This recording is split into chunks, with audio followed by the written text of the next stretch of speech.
Okay, here's the 30-second version. Rapid fires with no damage buff are going to be hurt a lot. With a damage buff, they're good though. Adaptives will gain a lot of breathing room, so they'll be better off due to less competition. Precisions will keep consistency, but will be more easily punished, and high impacts will have a big risk-reward payoff that'll either be great or horrible depending on your playstyle. Oh, and Coriolis Force is still trash. Now the in-depth version. The broad changes to fusion rifles across the board is a stability nerf and a range nerf. What this means is that maps are going to be less consistent, less common, and less far out. However, the nerfs to SMGs and shotguns will keep fusions in a strong position overall in the PvP meta, just with a lot of shuffling with the archetypes. Rapid fires are getting hurt the most with a charge time nerf and an impact nerf, in addition to the fact that they'll be feeling the stability and range nerfs the most. This means that they'll be much weaker overall, with the damage nerf dropping to 7 out of 9 bolt kill to a resilience check, which drops consistency. The Zealots and Cartesian coordinate will be able to offset this somewhat with high impact reserves and under pressure.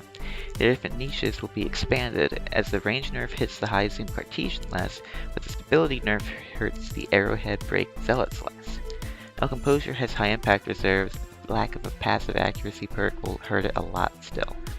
Likely Suspect is going to hurt the most, and while it will still be arguably the best for Lorelei Lumina or Luna Factions combos, it will suffer just about anywhere traditional without a damage buff.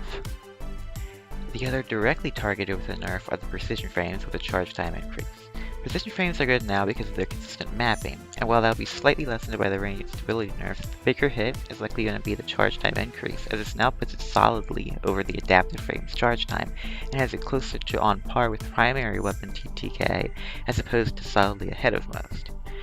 Most of these will still be good, however they'll be a lot more easily punished. Adaptive frames aren't getting buffed, but due to the nerfing of the two neighboring archetypes, they've gained a lot of breathing room. Their main weakness was that if you wanted something that a precision frame was bad at, rapid fires were just straight better, and vice versa.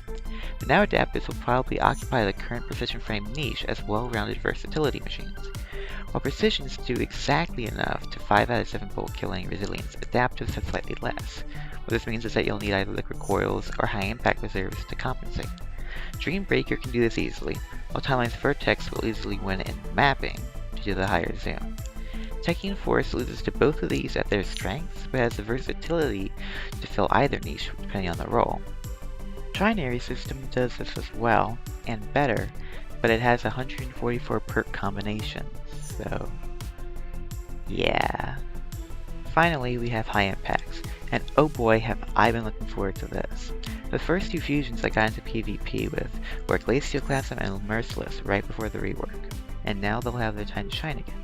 The damage buff will make their bolts to kill 3 out of 5 against most resiliences, similar to adaptives, and this can be taken a step further with high impact reserves. The other strength of high impacts is that they don't really rely on stability much, so that nerf won't be as impactful. Combine this with the nerf to precision frames and the buff to their charge time, and now you've got a recipe for a monster. The issue though, is that the charge time is still very long, so this means that they'll have a lot of range consistency, but very easily punished because of the nearly 1 second charge time. Boom or bust, all or nothing. For some people this will be great, others will absolutely hate it. One more thing before going. I and many others will be using Deliverance a good bit, as is the only Stasis fusion rifle, but while it has great stats, it has very mediocre perks. Perpetual Motion and Heating Up are decent, and Tap the Trigger is pretty good, but compared to others with Firmly Planted or Under Pressure or both of them, they are definitely a good bit stronger. What this means for me at least, is that if we get another Stasis fusion rifle with better perks, it'll likely take over Deliverance's place very quickly. Oh, and Coriolis Force is still gonna be trash.